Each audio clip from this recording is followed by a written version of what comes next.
Pilu wanita asal Bandung ditipu polisi gadungan di Lampung, harta dikuras abis. Seorang gadis asal Bandung berinisial FY terpincut pada pria yang dikenalnya di media sosial berinisial Fatlur Rohman Naufal lantaran mengaku sebagai seorang anggota polisi berpangkat Bribda. Padahal Fatlur Rohman Naufal saat itu sebagai narapidana atau napi yang masih mendekam di Lembaga Pemasyarakatan, Lapas Kelas IIB Gunung Sugih.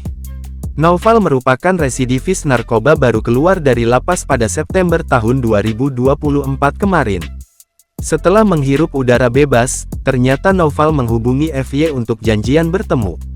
FY yang berasal dari Bandung, Jawa Barat lantas menuju Bandar Lampung untuk bertemu Fatlur Rohman Naufal yang dia ketahui sebagai anggota polisi. Kasat Reskrim Polresta Bandar Lampung Kompol Muhammad Hendrik Aprilianto menceritakan, kejadian berawal saat korban menemui pelaku di Bandar Lampung, Kamis tanggal 24 Oktober tahun 2024. Keduanya lalu menginap di sebuah guest house di Kecamatan Teluk Betung Selatan. Pelaku dan FY pun terlibat perbincangan santai. Namun, pelaku Naufal rupanya sudah merencanakan niat jahat. Entah bagaimana, pelaku berhasil membuat korban tidak sadarkan diri. Saat itulah pelaku melancarkan aksinya meruda paksa korban.